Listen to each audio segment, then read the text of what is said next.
Uno de los rasgos más característicos de la obra de Monterroso, que ha sido señalado por la crítica, es la brevedad en sus cuentos y microcuentos, de pocas o una sola línea, como Los cuervos bien criados o su famoso El dinosaurio. La brevedad en Monterroso ha sido definida como una poética minimalista, es decir, la producción de la mayor cantidad posible de lecturas con la menor cantidad de palabras. Y en este rasgo podemos observar una separación del núcleo del boom latinoamericano, cuyo género representativo era la novela. Sin embargo, Monterroso sí cultivó la novela, con el título Lo demás es silencio, y otros géneros como el ensayo, aunque lo más interesante en este aspecto ha sido la hibridación de géneros que señala César Valencia, por ejemplo, entre el aforismo y el cuento, como atestiguan el dinosaurio y fecundidad, y entre el ensayo y la autobiografía, como ocurre en Estatura y Poesía. En este mismo texto se puede observar otra de las características de Monterroso señaladas por la crítica, el desarrollo de la metaficción, es decir,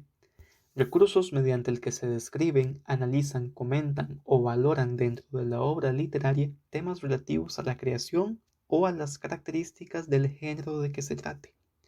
con el fin de recordar al lector que todo es inventado. En otros cuentos como El fabulista y sus críticos, La brevedad y El zorro es más sabio, también podemos observar sus reflexiones sobre la escritura en el propio texto literario.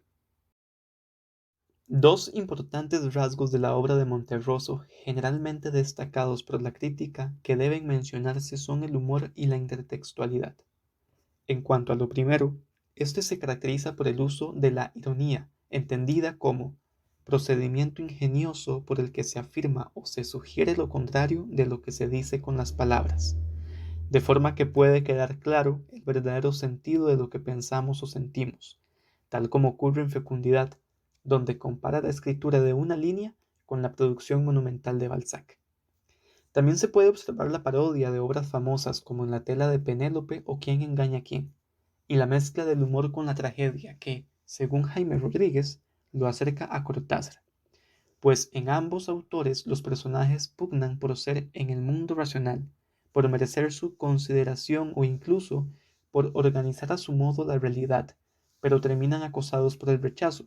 como le ocurre a la rana de La rana que quería ser una rana auténtica. En lo referido a la intertextualidad, textos como La cucaracha soñadora y La tela de Penélope o Quién engaña a quién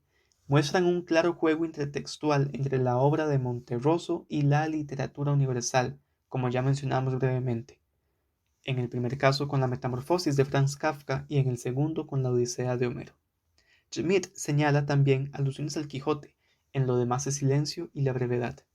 En este juego se pueden encontrar no solo menciones, sino también sátiras y reelaboraciones de las famosas obras. Por último, no menos importante es la renovación de la fábula en Monterroso, que pudimos apreciar en textos como La oveja negra y La rana que quería ser una rana auténtica. Afirma Teresa Sadouni que Monterroso opera una renovación en la forma en que se textualiza la tradición. Por ejemplo, se incluyen elementos como el psicoanálisis en El conejo y el león. Además, se apuesta por un uso claro de la ironía antes que la moraleja explícita, al tiempo que se plasma una subversión del moralismo clásico, según Julieta Yeli. Created using Powtoon.